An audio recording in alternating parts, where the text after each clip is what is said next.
Good morning, class. Top of the morning. My name is Brendan, My name is Dakota. and this is our podcast. On today's episode, we'll be tackling the topic heroism now and then. Yes, sir.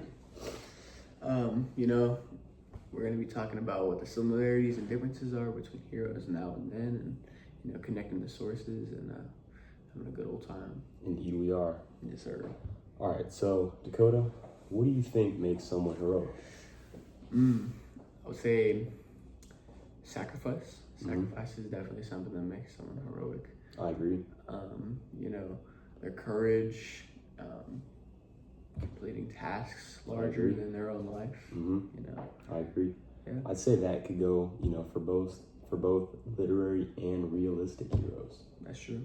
I feel like for a realistic hero, they could be just someone that's influential to you. So, for example, my hero, is my dad. He's, taught me a bunch of things I know now. He's influenced me to be the man I am today. Taught me everything I know. And I was wondering, who are some of the heroes in your life? And how do they differ from heroes like Beowulf? Man, some of the heroes in my life, I would say, my dad's a pretty good example. I'd say people just around you, like you go to school, your teachers, police officers, everyday people, everyday people, people like Miss Armitage, who's watching right now. Like Miss Armitage. She's a hero. I'm Miss Armitage. Yeah, I agree. We got military personnel who risk their life for our country. Definitely. Law enforcement, firefighters. Definitely. Every day. Yes, sir. Yeah, and so in terms of Beowulf, heroism is often proven through, glory in battle or physical strength or like loyalty to one's group or like the Danes and the Eats. While in our world, heroism is often defined by sacrifice, resilience, and protecting others in everyday life. Yeah, I say that heroism isn't like showing us something that's like slaying monsters anymore, or like taking down the big bad wolf. It's more like things people do in our communities every day. I agree. Like firefighters. I agree. Yeah. There have been many people in the past that have been like greatly recognized for what they contributed to society. Some of these people are like Sully, who flew a damaged plane into the Hudson River, saving hundreds of lives. Harriet Tubman, who helped many enslaved people escape through the Underground Railroad, and then George Washington, who led the Continental Army to victory in the Revolutionary War.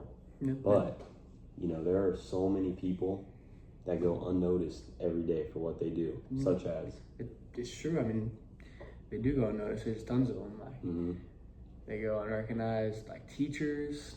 I mean, we keep on saying it, but like teachers, law enforcement, military personnel, like agreed. Those people go unrecognized every day, and they're doing the acts that nobody wants to do. So it's a beautiful thing. I feel like as well as connecting, Beowulf to those everyday people and other literary and realistic heroes, we can also connect villains from Beowulf in real life. So while a direct comparison is very difficult, but Grendel and Osama bin Laden can be compared theoretically, right? So both are presented as figures of pure evil who were a threat to human society. And they're brought down by heroic force such as Beowulf and military, SEAL Team 6. But on the other hand, Grendel is like a supernatural, monstrous being from ancient theology and religious lore, whereas bin Laden was a real-world political and militant leader. He had complex ideology, he was crazy, but they share a lot of similarities in the terms of just being a terrible being a villain.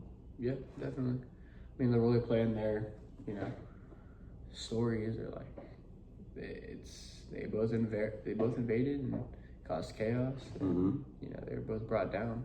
Yeah. So it's a pretty good comparison. I wanted to take a look at this one quote from Beowulf. It says, "If we die, it will be for glory, not gold." So Beowulf, he's a human. He's got flaws. Yeah. and this is a flaw, one of his pagan values that he has. Definitely. It shows a flaw that he's mainly motivated, like, to do heroic acts just for glory. Yeah. Which, it's pretty flawed. I'm not gonna lie. That is. But it does show his desire to achieve, fame instead of just mere material wealth, which is good. Yeah. But, most everyday heroes are not committing these heroic acts just for fame on the internet. If that makes sense. Yes, sir. Did you hear about that milkman from China? I think I did. Was that like 2019? Yes. I heard about that. He saved a 4-month-old baby from a house fire. Jamie, roll the clip.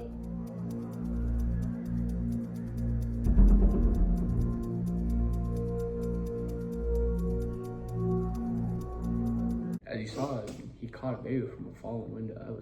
That was a crazy catch. His instincts are crazy. No, it's insane. It kind of just shows how anybody can be a hero. Anybody. In the most unexpected moments possible in the everyday world. So.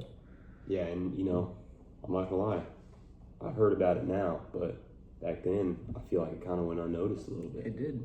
He's not really recognized anymore. No, he's not. That's crazy. It's crazy. Beowulf, when Grendel's mother was, just raining terror on everybody out of acts of revenge for Beowulf killing Grendel, Beowulf promised, in quotes, that she will not be lost to uncover, not in the earth's bosom, nor in the mountain woods, nor at the bottom of the sea. Go where she will. This quote ultimately shows that Beowulf is so determined to find and kill Grendel's mother, ultimately eliminating more threats to the Danes. And this, it just shows Beowulf's confidence that, he knows that he's going to kill her, which is a crazy, heroic value. Yeah, truly. You do see it in modern day heroes too. You do. When you see it in Sully when he landed the plane, he had full belief in himself. He had to believe in himself. So. I feel like that's what you need to become a hero. You need confidence. Definitely. Heroes may look different than they do in the past. Yeah. But by recognizing the courage in everyday acts and choosing to stand up for what is right in our own lives, I think that we can carry the spirit of true heroism into the future. It's true. Thank you guys for watching. Thank you. Have a good rest of your day.